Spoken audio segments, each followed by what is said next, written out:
para problematizar la dimensión de inter, haciendo una comparación con la temporalidad lógica del inconsciente, donde habita un casi, un no todo, la extimidad y el sinsentido. Es decir, un intento de realización puesto en el deseo, cuya interpretación o lectura le da corporeidad. El tiempo del inter, el tiempo del espectro, no se localiza ahí, pues es tiempo de suspensión. Es como habitar el limbo, es como detener el tiempo en la escena paralizada frente a la ausencia que el gran otro no deja ir. El espectro es tiempo detenido en su imposibilidad de olvido, es tiempo truncado, frenado. Para decirlo de otra forma, el tiempo inter está impregnado de infinito como de finito. La paradoja es su sustancia. Lacan reconoce en el objeto A ese objeto que cae, siendo esto una deuda con el objeto transicional winnicottiano, pero sin llegar a ser una continuidad de este y sin ser una repercusión lineal.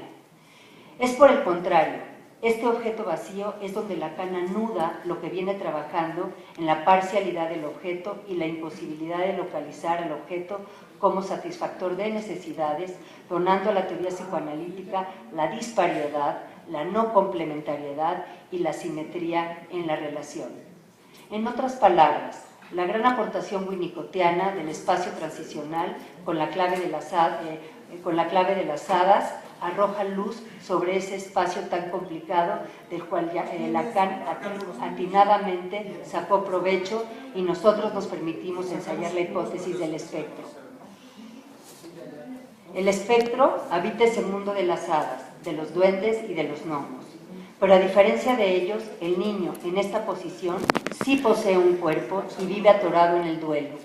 Por lo tanto, se puede hablar de la disparidad en la relación bajo la lupa de lo espectral.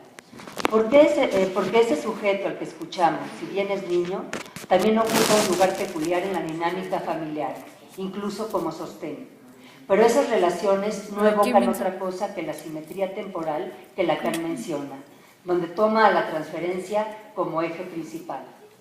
Esta disparidad o no correspondencia a la que Lacan se refiere permite colocar la temporalidad espectral en lugar del espectro como ese suplementario fallido que está en una esfera habitando la ranura que resiste al tiempo en la insistencia de lo inconsciente. No se trata de tiempo, sino de temporalidad que Derrida llama como atrofiada por el destino, tomando como ejemplo el drama de Hamlet para subrayar esta anticipación. Según la religión judeocristiana, se trata de un espacio similar al limbo, donde las almas no se quedan en la tierra, pero tampoco se van al infierno. Se trata del niño ubicado en una rendija, donde no hay posibilidad de movimiento, ni para un lado ni para el otro. Hay fractura, pero no hay rotura que permita la movilización del niño con respecto a sus padres. El espectro indica en el lenguaje común un punto de transición inquietante entre lo que está vivo y lo que está muerto. Es el regreso siempre posible y siempre siniestro entre los vivos, del muerto, del fantasma del muerto. Retorno que no es nunca pacífico, sino que introduce en el orden establecido de lo existente, en la completud aparente de la presencia, una división, una rotura, un elemento inasimilable, una no identidad. El espectro sería una composición en el fantasma donde la temporalidad está afectada por ese inter que hemos mencionado. El niño en esta posición de espectro no puede dar cuenta del limbo que lo tiene atrapado, ni en la vida ni en la muerte. El niño colocado en posición de espectro tiene como correlato una imposibilidad de hacer un duelo. Es en este espacio donde el niño entra al juego bajo las reglas de una cierta suspensión temporal. Ya Freud había tratado el tema en su texto con el mismo nombre, Duelo y Melancolía. Era el tiempo donde el yo cobraba interés al psicoanalista vienés. El texto de Freud está centrado en la relación que el yo tiene con los objetos, particularmente con los objetos perdidos y su identificación con la ausencia. Ahí está el nudo, una identificación, no con el objeto, sino con el lugar vaciado que deja el objeto, siendo la libido lo que intenta asirlo sin ninguna garantía. El duelo implicaría una recuperación por parte del yo de la libido depositada en el objeto. La melancolía, por su parte, no. Esta idea de la imposibilidad de elaborar un duelo permite pensarla con Freud desde el principio de sus estudios sobre la neurosis. El padre del psicoanálisis no vaciló en sostener el carácter sexual de las mismas. Primero afirmó que toda histeria no hereditaria es traumática. Después continuó buscando la escena real, olvidada, por tratarse muchas veces de recuerdos que el enfermo desagrada rememorar. La causa de este olvido es una escena real y cada síntoma conduce a aquella designada por Freud como el recuerdo mnémico perdido. Más adelante, el autor introduce las fantasías designadas como antepórticos psíquicos, construidas para impedir el acceso a los recuerdos. Lo anterior no es otra cosa que lo que habrá que rodear para llegar a las escenas primarias. Las fantasías surgen de la combinación inconsciente de elementos vivenciados y oídos, fragmentados, deformados y enlazados con total desatención de la cronología. Con ello, una conexión original ha quedado totalmente perdida. Pero es en la carta 69 donde afirma no creer en sus neuróticas, ya que las escenas de seducción relatadas por sus pacientes son imposibles de distinguir de las fantaseadas, puesto que en el inconsciente no existe un signo de realidad que permita distinguir la verdad de una ficción afectivamente cargada. Y es muy posible que las fantasías sexuales tomen como protagonistas a los padres. Freud se adelanta así al concepto del complejo de Edipo. De este modo, el duelo anuncia una relación particular con el objeto perdido, no tanto como metáforas fluídicas, sino de relación entre vacíos, visión donde la topología toma posición. Los vacíos a los que nos referimos son los de la memoria, a la cual el psicoanálisis apela para hacer memoria y llenar esas lagunas de recuerdo, pero no con signos ni tampoco con significados, sino con significantes. La memoria que el espectro pone a flor de piel indica que aún no se ha ido. De ese modo no hay lugar para el duelo. Es decir, la alternancia presencia-ausencia de objeto se complica, puesto que vía el significante, el objeto puede hacerse más presente en cuanto está físicamente. El ejemplo de esto es el padre de la horda primordial, donde una vez muerto el padre se muestra omnipresente y con más poder que cuando vivo. Esto es, uno era el padre vivo, odiado, amado, y otro el padre muerto, amado, lugar de identificación. Otro ejemplo que nos lleva a anudar el espectro con el duelo no realizado es el padre de Hamlet, que se presenta una vez muerto y pide que vengue su muerte. Podríamos decir que el duelo en Freud es recobrar el estado anterior, lo que esto signifique. Con Lacan, la operación apunta a una diferencia. Ya en el seminario 6, el de Soy su interpretación, apunta que la diferenciación está centrada en la identificación del duelo. Diríamos entonces, la identificación en el duelo, donde el espectro, a pesar de ser invocado y ubicado en el cuerpo del niño, no acaba de cuajar. De este modo, hay algo que hace obstáculo a la identificación con el significante de la ausencia, y solo queda esa presencia fallida que hemos llamado espectro. Se trataría de un espectro no sin fantasma, y como lo habríamos mencionado anteriormente, no se trata de sustituir uno por el otro.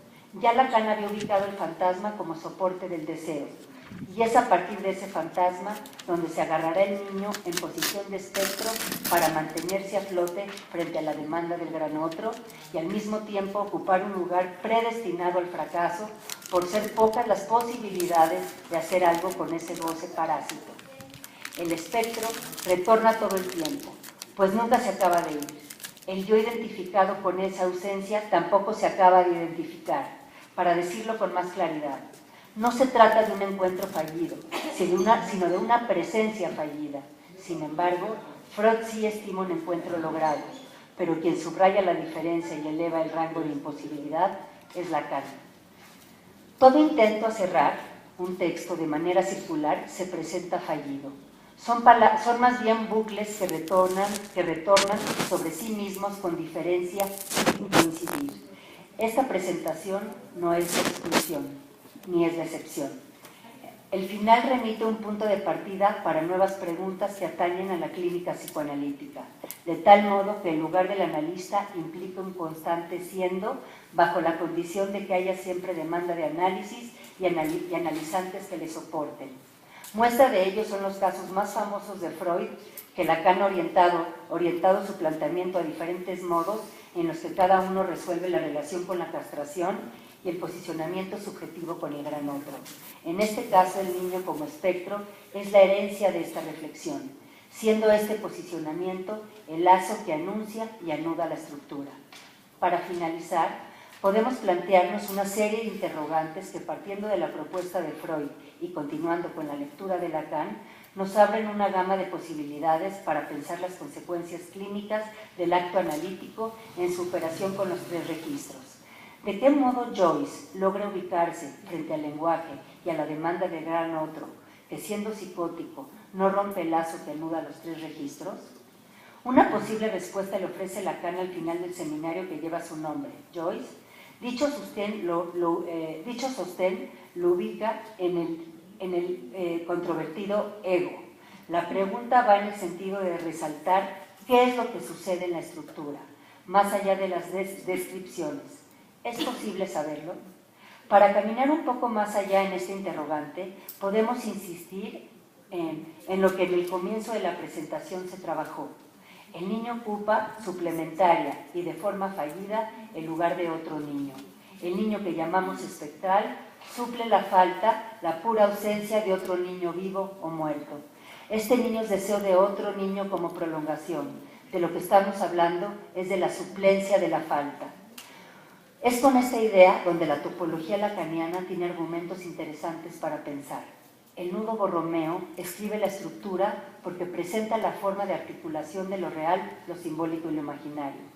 Lacan partió de la psicosis para presentar el error de anudamiento que deja libre el anillo correspondiente a lo simbólico.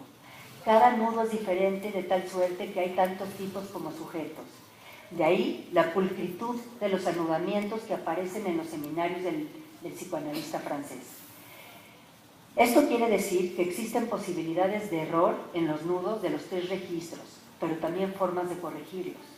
Tal reparación de los fallos, por así decirlo, fue descrita por el mismo Lacan como suplencias. La suplencia ocupa el lugar de una ausencia, en este caso, la falta de inscripción del significante del nombre del Padre.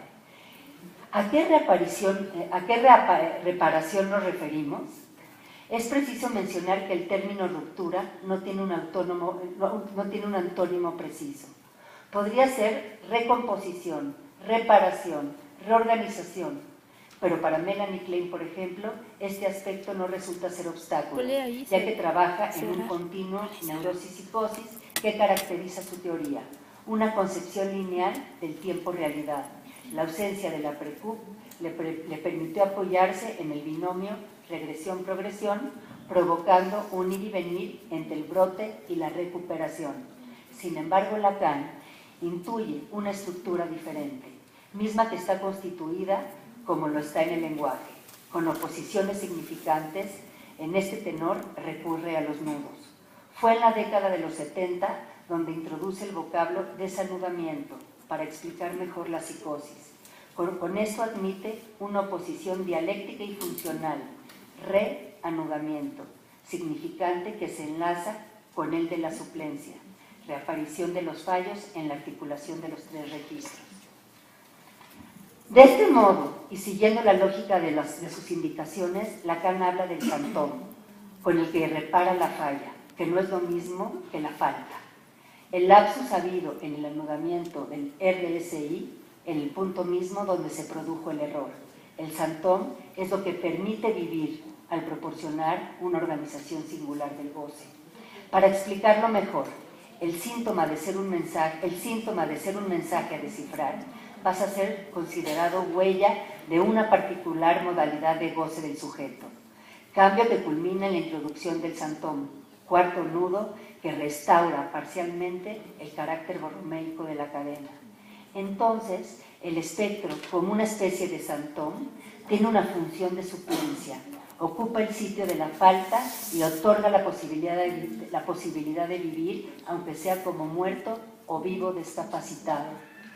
En dos notas sobre el niño, Lacan comenta que por un lado el síntoma del niño se encuentra en el lugar de responder a lo que hay de sintomático en la estructura familiar, agregando que el síntoma puede representar la verdad que apunta a lo inconsciente de la pareja. Pero por otro lado, también advierte que la operatividad del analista se dificulta cuando el niño realiza la presencia del objeto en el fantasma materno. De esta forma estaríamos hablando de dos operaciones, una en la que se responde como sujeto y la otra en la que el niño se realiza como objeto. No es lo mismo responder como sujeto al gran otro que realizarse como presencia de objeto en el fantasma del gran otro. Justo entre una y otra se abre la dimensión temporal, inaugurando el intervalo. Es decir, el trazo distintivo y con ello el pasaje que va desde el espacio primero, que es el donado por el gran otro, al lugar que el sujeto constituye con su respuesta. El orden lógico entre uno y otro abre paso al no todo, que enlaza la vida del sujeto con la incompletud de la existencia. En otras palabras, y ya para terminar, si la vida le dan los padres, también con ella ofrecen el intervalo y la distancia, pero la existencia la gana el sujeto con su respuesta. Muchas gracias.